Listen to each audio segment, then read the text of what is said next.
Aquelas loucas madrugadas, venho dizer que Jesus Cristo ama vocês. Eu peço a Deus em oração para que Ele estenda a sua mão para libertar vocês dessa escravidão. Quando eu me lembro que eu varava as madrugadas, tomando todas no embalo das noitadas, gastando a vida em rodadas de cerveja. Eu viajava sem sequer sair da mesa, nestas boates de mulheres tão formosas. Eu conheci pessoas tão maravilhosas que, como eu, estavam desgraçando a vida entre as drogas e a bebida, por não conhecer Jesus. E hoje eu passo as madrugadas nas vigílias, oro por suas famílias, peço a Deus pra lhes guardar. Aos meus amigos das noitadas, daquelas loucas madrugadas, venho dizer que Jesus Cristo ama você. Eu peço a Deus em oração pra que Ele estenda a sua mão pra libertar vocês dessa escravidão. Quando eu bebia pra afogar as minhas mágoas, elas nadavam nos meus olhos rasos d'água. Nestas prisões sem grade vi coisas incríveis, vi prisioneiros com algemas invisíveis, que como eu tentavam buscar alegrias nas loucuras, nas orgias, por não conhecer Jesus. E lá no fundo daquele poço de lama, Jesus provou que me ama, pois foi lá pra me salvar. Aos meus amigos das noitadas, daquelas loucas madrugadas, venho dizer que Jesus Cristo ama você. Pode crer, nem tudo está perdido. Jesus ama vocês. É o seguinte, nem tudo está perdido. Lembra quando antigamente, há 42 anos atrás, vai fazer 42, que eu comecei a tirar os primeiros drogados da rua e colocar dentro de casa. As minhas filhas nasceram nos braços dessa gente e tal. Eu queria até que coloque uma imagem aí do projeto Vem Viver. E eu comecei dentro de casa, eu tinha 10 colchonetes, depois fui para uma casinha de BNH. E eu me lembro que meu máximo lá, eu tinha 2 quartos numa casinha de BNH, eu tinha 42 drogados numa casa de BNH. E minhas filhas nasceram nos braços dessa gente e eu me acostumei a vender camiseta de porta em porta. Eu quero agradecer o povo de Cachoeiro do Itapemirim, os donos dos açougues que me davam osso de peito. Eu passava e pegava aquele osso de peito da vaca para poder fazer sopa, porque em caso de recuperação é sopa um dia sim e o outro também, tá certo? Então eu saía recolhendo e vendendo camiseta de porta em porta e criei muita coisa naquela época, tipo Jesus, a dose única, uma seringuinha e tal, e saindo sangue, escrito Jesus, a dose única. Se sua vida é uma droga, não use droga para mudar a sua vida. Droga, simplesmente diga não. Seja pai do seu filho antes que um traficante o adote. Isso lá atrás. Tem muita gente que está me ouvindo agora, que está lutando aí, recuperando gente que não era nem nascido quando eu comecei, né? E essa semana eu tive com meu tio, pastor Manuel Nascimento. Eu tinha 17 anos. Minha mãe me chama para ir num posto telefônico da Telebahia, no interior da Bahia, e lá ela pede uma ligação a cobrar. E a moça falou, atendeu na cabine 3, minha mãe foi lá, atendeu. Aí aquela músicazinha, né, da ligação a cobrar. Aí ela falou, é Dadá, sua irmã. Esse meu tio, pastor Manuel Nascimento, me recebeu com 17 anos. Minha mãe falou, ajuda meu filho, dá uma oportunidade ao meu filho. Tudo na vida é oportunidade. Eu estava envolvido com droga a partir dos 13 anos de idade. Meu tio me sentou na frente dele e falou para mim uma coisa. Eu não sei nada que você está vivendo, não tenho condição de lhe ajudar do ponto de vista de conhecimento, mas eu posso te dizer uma coisa. O homem é aquilo que ele decide ser. Nós somos as nossas decisões e eu decidi ser quem eu sou. Você pode decidir ser quem Deus preparou, ou não, você é que sabe, mas a decisão é sua. O que você está passando, o que você está hoje, o que você está vivendo é sua decisão. Nós somos as nossas decisões, para o bem ou para o mal.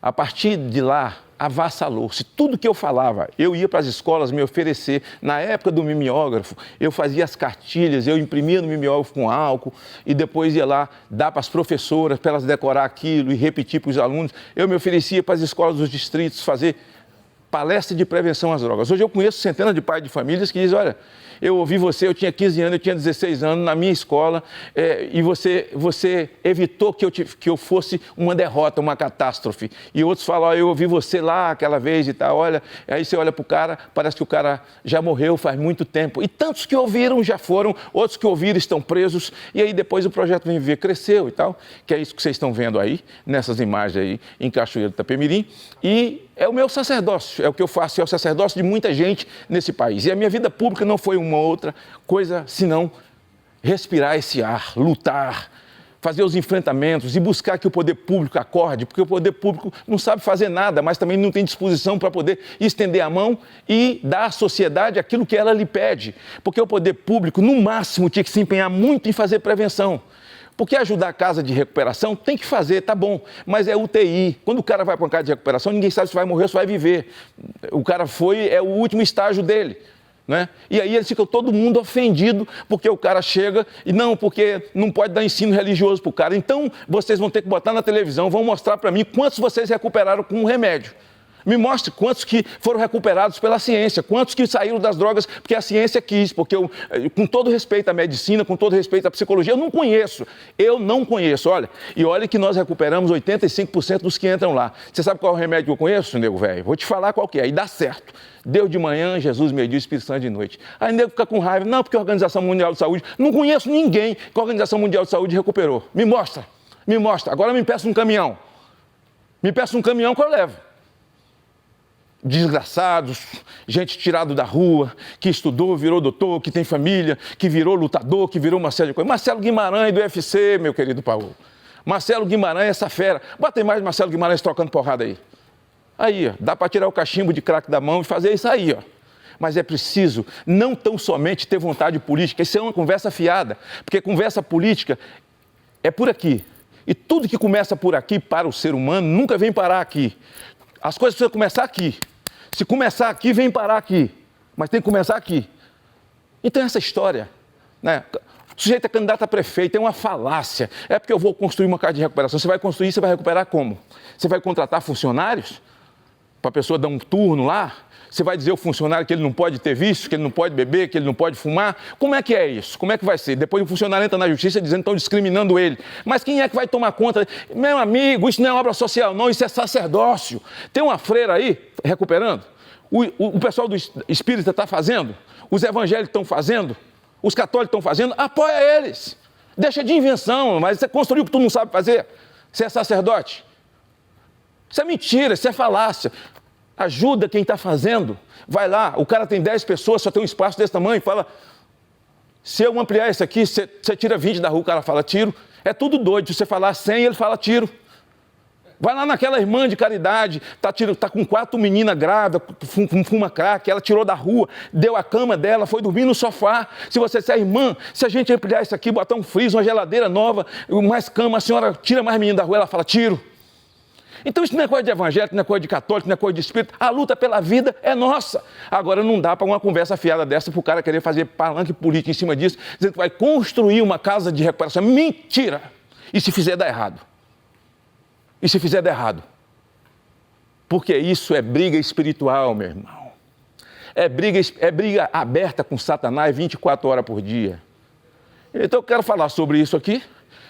quero falar da nossa luta ao longo desses anos, o que o Brasil ainda vai ter que lutar, porque eu me lembro na CPI do narcotráfico, quando eu dizia, lá atrás, deputado federal, que já tinha celulares chegando nos presídios, nego riu. Quando eu dizia que tinha que botar bloqueador nos presídios, eles estavam rindo. Quando eu fui presidente da CPI do narcotráfico, foi o aparecimento do PCC. Havia um acordo que nem São Paulo, eles traziam cocaína para São Paulo, porque o crack não começou no Rio, foi aqui, e o acordo é que levasse pelo interior do Brasil e não pelas capitais. Quem conhece bem as histórias sabe que o crack começou vindo do interior para dentro, do interior para dentro, do interior para dentro, que era acordo de facção. Acordo de facção. Quem criou o PCC foi Marcola, não foi Marcola, foi Geleão. Junto com o Marcola. Geleão depois morreu, inclusive eu vi Geleão depois para mim, na CPI do narcotráfico. Então é uma luta muito grande que envolve pessoas, sabe? E a gente espera. E, veja bem, não tem meio termo, não tem muro no meio disso. É esquerda ou direita. O da esquerda que estava do lado de Jesus tinha um da esquerda, o outro estava do lado direito. O da direita tinha nome. A Bíblia diz que o cara chamava Dimas. Mas o da esquerda não tinha. A Bíblia só falava ladrão da esquerda. Mas não gosta só de roubar dinheiro. Eles gostam de roubar honra, dignidade, sabe? Quem luta pela legalização da maconha, legalização das drogas, não tem compromisso com as lágrimas da sua mãe, sabe? Com as dores, com o sofrimento psicológico da sua família. Não tem compromisso com você, com o seu futuro, com a sua doença, com a sua saúde mental, com a sua saúde moral. O que é que essas pessoas estão querendo com isso? Vandalismo puro, legalização de droga no Brasil. Então é por isso que o Brasil precisa se manter o tempo todo unido. Olha, tem muitos adventos acontecendo muito próximos uns do outro. Presta atenção, olha o que está acontecendo muito próximo, olha. O óleo derramado na bacia que veio para o Nordeste. Já se sabe que ele veio da Venezuela. Será que tem alguma coisa errada? Eu não sei se é verdade, mas eu vi uma foto hoje dentro de um jornal de um navio do Greenpeace no meio de uma poça de óleo em alto mar. Por que de repente o Supremo, então, agora, os adventos estão todos juntos, olha só, acabar com a prisão em segunda instância, legalizar a maconha e a ministra Rosa Weber quer legalizar o aborto. São 11 indivíduos, 2 mulheres. E aí eu tenho que dizer o seguinte, mulher tem útero, né, ministra Rosa Weber? Tem que ter mais sensibilidade e sentimento. A senhora acha justo que um ser humano só, que é a senhora, se levanta contra mais de 190 milhões de cristãos brasileiros que creem na vida, no nascituro, mas a senhora sozinha disse, não, mas eu gosto, acredito em aborto e eu vou fazer. Não é assim, não. Não, porque o Barroso já deu o voto dele pela legalização da maconha e um voto muito descarado, ministro Barroso. Muito descarado o seu voto. Então, porque o brasileiro, ele pode tomar um porre e dormir de porre, qual é o problema? Mas também pode fumar um baseado. Um ministro... Maconha é crime no Brasil, é ilegal. E aí o ministro faz um voto fazendo apologia ao crime. Mamãe, me acorde, onde é que nós vamos parar? Fala aí. Onde é que nós vamos parar? E aí, olha, tudo junto. Aborto, maconha, óleo jogado na nossa costa para poder culpar o Brasil. Muitos incêndios forjados na Amazônia e o maior incêndio que a Amazônia viveu foi nos anos em que a senhora Marina Silva era a ministra do Meio Ambiente. Está acontecendo agora nos Estados Unidos um grande incêndio. Um grande incêndio. Ei, Macron. Ei, garotão da França. Tomara que esse vídeo chegue até você. A internet pode tudo. Não vai falar nada. Vai. Diz que os Estados Unidos é seu. Que estão queimando sua casa, como você fez aqui com o Brasil. E foi aplaudido por essa esquerda doente que quer tudo isso aí. Olha quantos eventos vêm acontecendo, tudo juntinho, pertinho um do outro aqui no Brasil. Será que é coincidência mesmo? Querer botar milhares de bandidos, estupradores, sequestradores, assaltantes, abusadores de mulher na rua, tão somente para justificar a soltura de bandidos de colarinho branco como Lula, como sua corja que está toda presa. Supremo, 11 homens cuspindo, desmoralizando uma nação. Vou dizer uma coisa a vocês, se as drogas forem legalizadas no Brasil, com o aparato que nós temos, com a estrutura portuária que temos, com a estrutura de aeroportos que temos e com as fronteiras abertas que temos, 1.100 com o Paraguai, 700 com a Bolívia, mais de 3.000 no entorno de Amazônia e mais o Rio, mais uma série de coisas, nós nos tornaremos o paraíso da contravenção. Os contraventores do mundo virão para cá, vão viver aqui porque aqui tem porto, aqui tem aeroporto e tudo está legalizado. Vão tocar o terror numa nação que tem tudo para dar certo. Mas só vai acontecer isso se eu e você deixar. Quero dar um recado aos senhores deputados federais. Sobre a segunda instância, a PEC 410 está aí já com relatório pronto, favorável na CCJ, na Comissão de Justiça da Câmara. É só votar. Mas Rodrigo Maia vai votar? Não vai não. Vai levar para o plenário? Não vai não. Se empatar o voto em segunda instância, vai chegar no Toffoli, ele vai desempatar? Não vai não. Ele vai voltar para soltar o Lula. Só tem um jeito. Rua.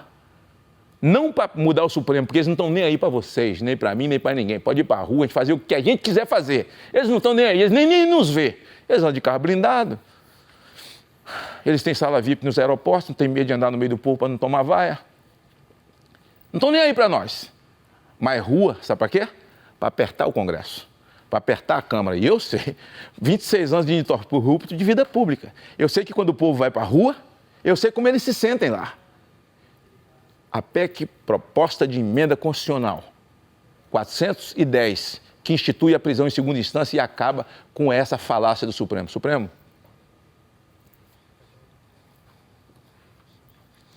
Gente, muito obrigado por vocês estarem aqui comigo nesse programa. Vamos usar o nosso tempo para falar com a nação brasileira e vamos aproveitar para a gente começar falando sobre, já que o nosso tema maior aqui, a nossa pauta, é prevenção, recuperação, enfrentamento ao tráfico de droga. Aqui também é uma coisa muito importante, não dá para ser frouxo para tratar com essa gente que não tem respeito pela vida, né? Mas vamos começar falando aqui com Espera aí, deixa eu olhar esse papel aqui. Não estou nem vendo. Doutor Quirino. Doutor Quirino, a marcha, dia 3. Como é que isso vai acontecer? Por que vai acontecer? E como é que nasceu esse negócio? Fala pelo menos uns 10 minutos aí para você me descansar. Então, primeiro, obrigado pela oportunidade de estarmos aqui discutindo sobre esse tema tão importante. O que está acontecendo aqui, o Supremo Tribunal Federal, o STF, agendou a retomada do julgamento da descriminalização da liberação de todas as drogas no país. Porque o que acontece é que o que está em pauta no Supremo é a avaliação de inconstitucionalidade de um artigo da Lei de Drogas, que é o artigo 28, que trata, então, de todas as drogas. Essa é uma situação extremamente grave. No artigo 28, então, da Lei de Drogas, diz que no Brasil é proibido a compra de drogas, o armazenamento de drogas, o porte, o consumo. No parágrafo 1º também desse artigo 28, diz que no Brasil também é proibido o plantio de drogas, a colheita de drogas para uso pessoal. Dessa maneira, então, se o Supremo Tribunal Federal realmente tiver o entendimento de que as drogas, e reitero, todas as drogas podem ser liberadas, fatalmente nós teremos um problema muito grande no Brasil. Experiências internacionais mostraram que sempre que existe uma flexibilização nessas atividades relacionadas às drogas, compra, armazenamento, porte, uso, sempre que isso acontece, aumenta a disponibilidade das drogas na sociedade.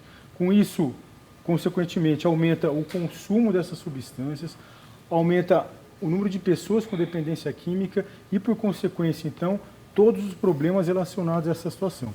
Por isso, então, nós, lá no Ministério da Cidadania, que hoje no governo federal temos a competência para as ações de prevenção ao uso de drogas, tratamento, reinserção social de pessoas com dependência química, estamos extremamente preocupados.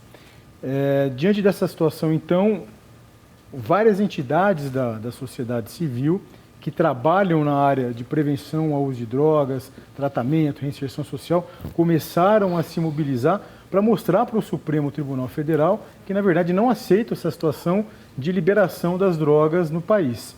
E, diante disso, então, foi marcado para o domingo que antecede o julgamento no STF, no Supremo, que vai ser dia 6 de novembro. Então, para o domingo que antecede esse julgamento, que é o dia 3 de novembro, foi marcada, então, uma grande marcha nacional dia 3 de novembro. Famílias contra as 3 drogas. de novembro, Marcha Nacional da Família contra as Drogas.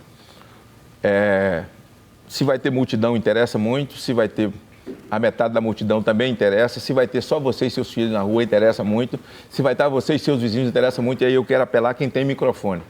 Padres, pastores, radialistas, apresentadores de televisão. Eu quero apelar agora para quem tem WhatsApp, para quem tem Instagram, para quem tem Facebook, para quem tem Twitter. Vamos postar, põe a sua foto com seus filhos, põe um videozinho seu. Quero apelar para você que é artista da música secular, você que é artista do gospel, que tem influência. Vamos falar, vamos bater, vamos colocar o povo na rua, porque o que parece que a disponibilidade dessa gente é tão grande para esse tipo de ação, porque foi muito bem incentivada no governo Fernando Henrique Cardoso, porque ele, depois que deixou o governo, ele se tornou o arauto da legalização da maconha no Brasil. Ele é o megafone de Jorge Soros.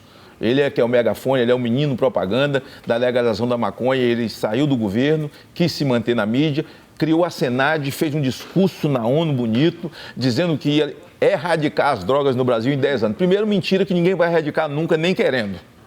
Nós precisamos criar consciência. E depois não ia ser presidente 10 anos. E depois foi embora, senhor Fernando Henrique Cardoso. Olha só, vocês não vão acreditar. O homem foi embora e deixou a Senad com um orçamento de R$65. Não estou com brincadeira. R$65. Você sabia disso? Foi o que ele deixou na Senad, Secretaria Nacional Antidroga. Senhor Fernando Henrique Cardoso, que contribuição. O senhor não sabe a lágrima de uma mãe que chora por um filho drogado? Avalie o que não saiba, porque se soubesse... mas quem vai para a televisão e declara que é ateu, não posso esperar muito do senhor. Continua. É muito importante essa questão que o senhor está nos trazendo agora, sobre a mobilização das pessoas, a mobilização da sociedade.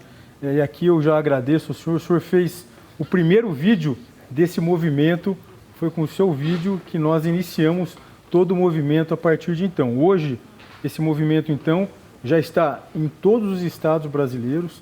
Nós temos a Marcha das Famílias contra as Drogas já agendada para todas as capitais, as principais cidades de todos os estados brasileiros e várias cidades do interior do país. Hoje nós já temos mais de 70 municípios confirmados com local, com horário. Então é muito importante que a sociedade se mobilize, que use as mídias sociais, que façam esse grande movimento. Nós temos hoje também um endereço eletrônico onde as pessoas podem acessar para que elas possam assinar também uma petição. Nós vamos apresentar essa petição ao Supremo para que nós façamos então esse movimento da sociedade contrária à liberação das drogas. Uma coisa interessante nós discutimos aqui, porque não existe sequer no Brasil uma enquete feita com a sociedade, uma pesquisa relacionada à questão da liberação das drogas, mostrando que a sociedade brasileira é a favor disso. Pelo contrário, todos os levantamentos, todas as pesquisas, todas as enquetes realizadas mostraram a posição majoritariamente contrária da sociedade à liberação das drogas.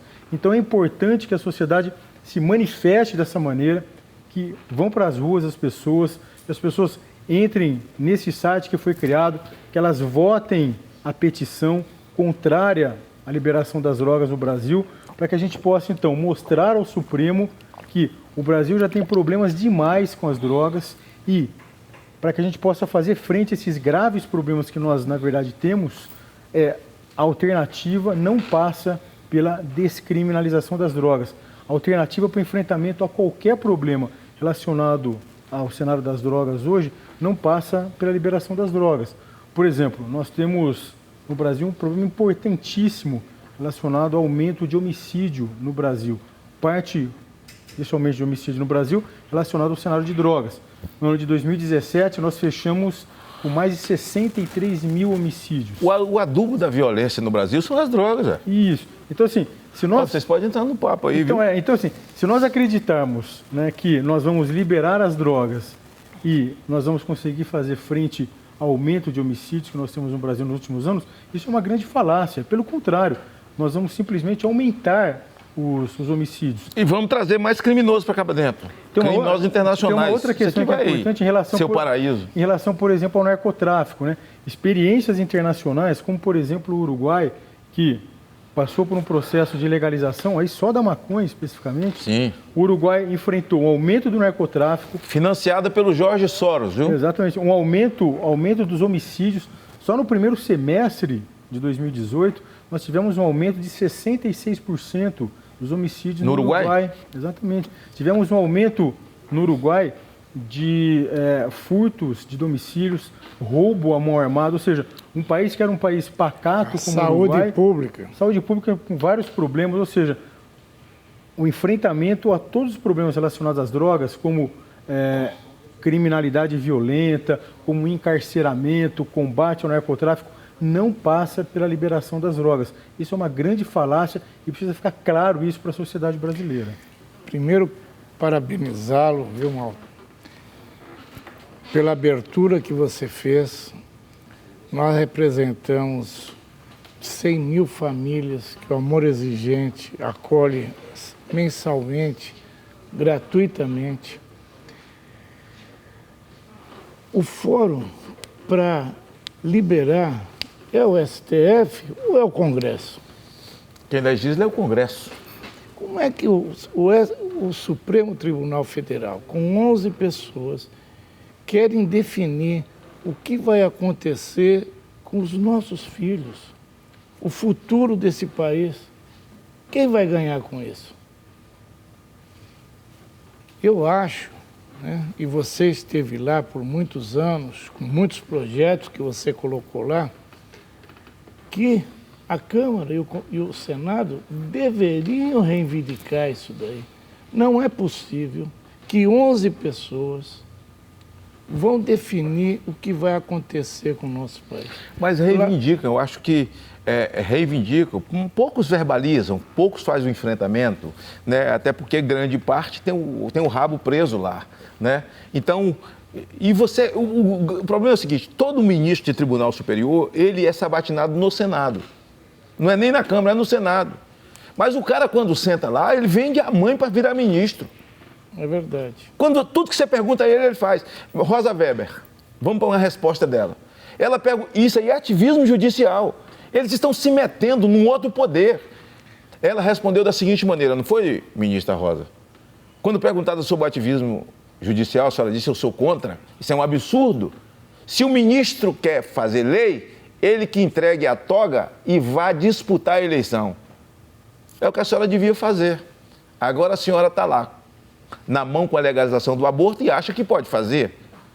Nós temos mais de 210 milhões num país majoritariamente cristão, que defende o nascituro e a senhora sozinha diz, não, a minha vontade é que vale, eu vou fazer a minha vontade. Ora, onde é que nós estamos? Então, eles interferem, quer dizer, você faz, poucos fazem o enfrentamento e a gente não sabe de fato onde a gente vai parar. Porque a PEC 37, eu fiz um vídeo essa semana, ela ia ser aprovada, ia calar a boca do Ministério Público no Brasil, a PEC 37. Mas quando o povo foi para a rua, afundou a PEC 37, depois dela veio a Lava Jato. Se eles tivessem aprovado a PEC 37, não teríamos Lava Jato, mas só afundou porque o povo foi para a rua. Verdade. O povo foi para a rua. Então o povo não tem que ir para a rua pedir o fim do STF, que não vai ter fim. Não. Pedir para tirar ministro, que não vai tirar. O que pode melhorar ali é a PEC da Bengala. Tem que revogar a PEC da Bengala, que aquilo foi uma falácia, um argumento muito bonito, e foi na minha época também. O argumento era que esses homens com 65 anos estarão lúcidos para decidir, agora que estão mais maduros, mais preparados, eles podem ir até 75 anos. Nós vamos ter que esperar os caras chegar a 75 anos para poder aposentar. Não até dá para reverter isso? Dá. E, aliás, é uma das coisas que nós pregávamos na rua, o presidente atual Jair Bolsonaro, eu e outros, de que assim que começasse o governo ia revogar a PEC 37. Porque se tivesse lá em 65 anos, a gente já estava livre pelo menos de uns 7 ali. Mas o senhor continua aí, porque, na verdade, o Supremo está se metendo num lugar que não lhe pertence. E vale lembrar que o PL 4751, que criminaliza o ativismo do judiciário, também está tramitando lá no Congresso. E não sai, não avança. Né? Acho que vale a pena ressaltar aqui que acelerar na Câmara e no Senado o projeto de lei 4751 talvez nos ajude bastante a dar uma segurada no STF. Mas, com certeza. Enquanto isso não acontece, vamos para esse momento. Nós temos que ir para as ruas. Não adianta depois nós reclamarmos, está vendo? Está 3-0, mas esses que já deram o seu voto, podem voltar atrás. Magno, eu estive com o ministro Barroso. Segura aí, ministro Barroso. Nós vamos para o intervalo e olha o que a Havan tem para você e para a sua família. Continue conosco. Quer saber o que vai acontecer? Mas antes tem uma coisa muito melhor para te mostrar. Confere aqui. Neste fim de semana, parafusadeira 12 volts Philco só 10 vezes de R$19,99. Lava Jato VAP 1.700 watts de R$599,90 por 10 vezes de R$39,99. Não falei que era melhor? Black Friday, de verdade, é aqui na Havan. No próximo fim de semana, inaugura a loja Havan de número 134 em Santa Maria, Rio Grande do Sul.